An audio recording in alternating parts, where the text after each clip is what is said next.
আমার বয়স তখন মাত্র 16 বছর। তখন আমি 13 বছরের একটা মেয়েকে বিয়ে করি। যদিও বিয়েটা বাবা মার ইচ্ছেতে হয়েছিল, তবে ওই সময়টায় আমি নিজেই লুঙ্গি পরতে পারতাম না। রাতে ঘুমানোর সময় লুঙ্গি গিট্টু দিয়ে ঘুমাতে হতো, না হলে সকালে উঠে আর লুঙ্গি খুঁজে পেতাম না। তবে ওই সময়টাতেও আমার সেই ছোট্ট বউটাকে আমাকে শাড়ি পরিয়ে দিতে হতো। তবে খুব সুন্দর ছিল সেই দিনগুলি। মনের অজান্তেই তার জন্য মনের মধ্যে ভালোবাসা জন্ম হয়েছিল।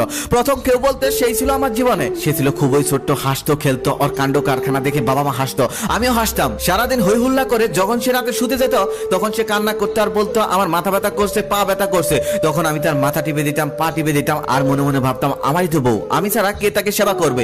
এখন না হয় ছোট, একসময় সে বড় হবে, তখন সবই বুঝবে, তখন সে আমাকে অনেক ভালোবাসবে। দিন যেতে থাকলো আর আমার সেই ছোট্ট বউটা আস্তে আস্তে বড় হতে লাগলো। যখন তার বয়স 17 তখন সে আর আগের মতো হাসে না, আগের মতো খেলে না।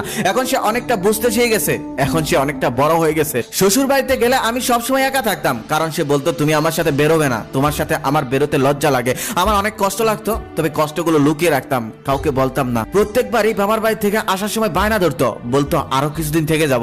আমি তারপর রেখেও আসতাম। বাড়িতে এসে ফোন করতাম, তবে ওর ফোন সবসময় ওয়েটিং থাকতো। মেসেজ করতাম, জীবনে কখনো রিপ্লাই পেতাম না। লজ্জায় একসময় আর মেসেজই করতাম না। একবার 3 মাস পর শ্বশুর বাড়ি থেকে ওকে আনতে যাই। যাওয়ার পরে ওর প্রথম বাক্য হলো আর 3 দিন থেকে তারপরে চলে যাব। রাতেও ঘুমিয়ে পড়ার পর চুপি চুপি ওর ফোনটা নিয়ে অন করে দেখি প্রত্যেকটা মুহূর্তেই কারো প্রেমময় মেসেজ এসে চাপা পড়ছে তার ফোনে। ভীষণ কষ্ট পেলাম। কষ্ট সহ্য করতে না পেরে সেবার সবাইকে বলে দিলাম, শাসন করা হলো। তবে সেই থেকে শুরু। তারপর আমার বউয়ের বয়স যখন 19, আমার বয়স তখন 22। ঠিক সেই মুহূর্তে আমাদের কোল জোরে একটি কন্যা সন্তান আসলো আমাদের ঘরে। সেদিন আমি ভীষণ খুশি হয়েছিলাম, এত খুশি আমার জীবনে আমি কখনোই হয়নি। আমার বাবা মাও সেদিন অনেক খুশি হয়েছিল। তারপর আমার মেয়ের বয়স যখন মাত্র 6 মাস, আধো আধো কণ্ঠে 2-1টা ডাক দিতে পারে। যখন সে আধো আধো কণ্ঠে বাবা বলে ডাক দিত তখন আমার কলিজা ঠান্ডা হয়ে যেত। তবে ততদিনও তার মা অন্য জগৎ নিয়ে ব্যস্ত। তখনও সে ফোনে অন্য কারোর সাথে কথা বলতো। আমি সব বুঝতাম, সব জানতাম। আমার সাথে করা দুর্ব্যবহারই তার প্রমাণ করে দিত, কিন্তু শুধুমাত্র মেয়ের মুখের দিকে তাকিয়ে কিছুই বলতাম না। সবকিছু হাসি মুখে সহ্য করে নিতাম। তারপর আসলো সেই দিন যেদিন আমি স্বামী হয়ে তার দুপা জড়িয়ে ধরে কান্না করেছিলাম, ভিক্ষে চেয়েছিলাম আমার মেয়ের জন্য মা ডাকার অধিকার। আমার এখনো খুব ভালোভাবে মনে আছে 3টা 38 মিনিটে সাইন করলাম ডিভোর্স পেপারে। তারপর সে চলে গেল, নতুন ভালোবাসাকে নিয়ে চলে গেল বহু দূরে। মা হারা হলো আমার মেয়েটা। আমার মেয়ের বয়স যখন 10 বছর তখন আমি ওকে নিজ হাতে শাড়ি পরিয়ে দিতাম। ও ছোট থাকতে যখন কান্না করতো তখন আমি ওকে কোলে তুলে নিতাম। কিন্তু মায়ের অভাব কি কোনো কিছুতে পূরণ হয়? ও যখন কান্না করতো ওর সাথে সাথে আমিও কান্না করতাম। আমি আমার মাকে ডাকতে গেলেও আমার কান্না চলে আসতো। আমার মেয়ের তো মা নেই, সে কাকে মা বলে ডাকবে? রান্না করতাম, আবার ওকে নিজ হাতে সাজিয়ে দিতাম। আমার বাবা মা মারা যাওয়ার পর আমার মেয়ে ছাড়া আমার দুনিয়াতে আর কেউ ছিল না। আমার মেয়ে ছিল আমার পৃথিবী। আমি আর বিয়ে করিনি, কারণ তাকে ভালোবাসতাম।